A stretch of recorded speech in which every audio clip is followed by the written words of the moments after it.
It's like watching a CEO walk into a boardroom, slam his fist on the table, and demand approval for a risky deal, only to realize half his own board is quietly voting against him. What happens when power doesn't collapse in public, but fractures in silence?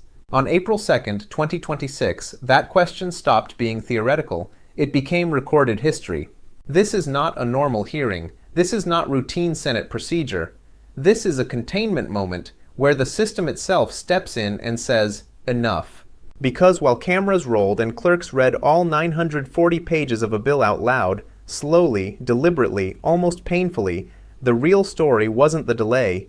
It was what that delay was buying time for. A vote, a line, a refusal. And at the center of it all stood Donald Trump, a president used to control, suddenly facing resistance not from Democrats, but from within his own party. 5 Republican senators led by Rand Paul and joined by Susan Collins did something rare in modern American politics. They didn't hedge, they didn't delay, they voted no. Not on messaging, not on optics, on war, and more importantly, on who gets to decide when war begins. Because here's the part no one can spin. The Constitution is not vague on this. Article 1 gives Congress the power to declare war, not the president, not a cabinet meeting, not a late-night decision behind closed doors. And yet, according to the timeline, military action against Iran had already been set in motion before Congress ever cast a vote, before the public even understood the scale of escalation. That's not a gray area, that's a collision. So when Rand Paul stood on that Senate floor and said, in plain terms, that no president gets a blank check for war, it wasn't a soundbite. It was a legal boundary being redrawn in real time. And when 5 Republicans crossed the aisle to support that position, the message became impossible to ignore. This wasn't Democrats versus Republicans anymore. This was the Constitution versus executive overreach. Now watch the reaction. Not a legal rebuttal, not a structured argument. A public outburst.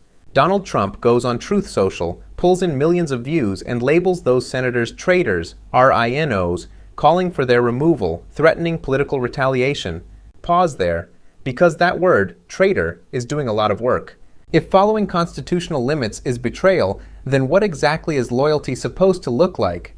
Obedience? Silence? Approval without question? This is where the logic breaks, not quietly, not subtly, but visibly on record for anyone paying attention. And this is where we shift into prosecutorial mode, because the timeline matters, the numbers matter, and the pattern matters more than any single statement. April 2nd, 2026, 55 to 45. That's the vote. Not a landslide, not symbolic, but decisive enough to establish one fact on the record. A sitting president was just limited by his own government on the question of war authority. Now stack the receipts. Before that vote, military planning was already underway, long-range precision strike missiles deployed, airspace control discussions active inside the Pentagon, and public messaging framing the conflict with Iran as just beginning. So the sequence is clear: action first, authorization later. That's not procedure, that's inversion. And when Congress moves to correct that inversion, when 5 Republicans step in and say the Constitution still applies, the response from Donald Trump isn't to clarify the legal basis, isn't to cite precedent, isn't to reassure the public. It's to escalate rhetorically, to attack the legitimacy of the people enforcing the boundary instead of addressing the boundary itself. That's your first contradiction. Here's the second. The argument being pushed is that restricting presidential war powers is somehow unconstitutional, but the very document being invoked, the Constitution, explicitly places war declaration in the hands of Congress. So which is it? Is the Constitution the authority, or is it the obstacle, because it cannot be both at the same time? And then comes the pattern. January, Republicans break ranks on Venezuela, same backlash. April, Iran, same backlash, same language, same threats of primary challenges. This isn't an isolated reaction. This is a system response to dissent. Now translate that into real-world consequences, because this is where the moral scene comes into focus. While this political fight unfolds, missiles are not theoretical. They land somewhere. Airspace control is not a talking point. It determines who lives and who doesn't. Families, American, Iranian, regional, are not abstractions in a Senate debate.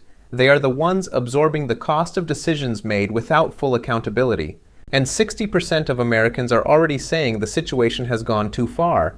Not activists, not insiders, ordinary people looking at the trajectory and recognizing escalation when they see it.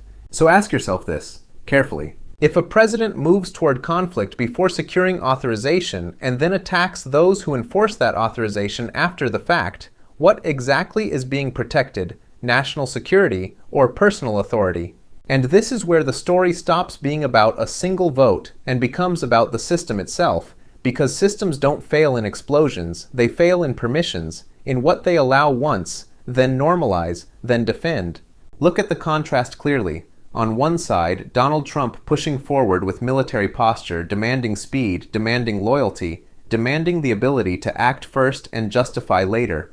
On the other side, a small group of lawmakers, Rand Paul, Susan Collins, and 3 others, saying no, not because it's politically convenient, but because the line matters. Because if that line disappears, then the next decision doesn't need approval either. And the next one after that doesn't need explanation. And eventually, war itself becomes just another executive action, signed, announced, and executed, before the public even understands what changed. That's the real risk here. Not left versus right, not party versus party, but whether the law still applies when it becomes inconvenient. Because if following the Constitution is labeled betrayal and bypassing it is framed as strength, then the system isn't just under pressure, it's being redefined in real time. So here's the question that doesn't go away. If Congress has to step in to stop a president from escalating conflict, and that president responds by attacking Congress instead of answering the charge, then who is actually defending the Constitution? And more importantly, who decides that next time?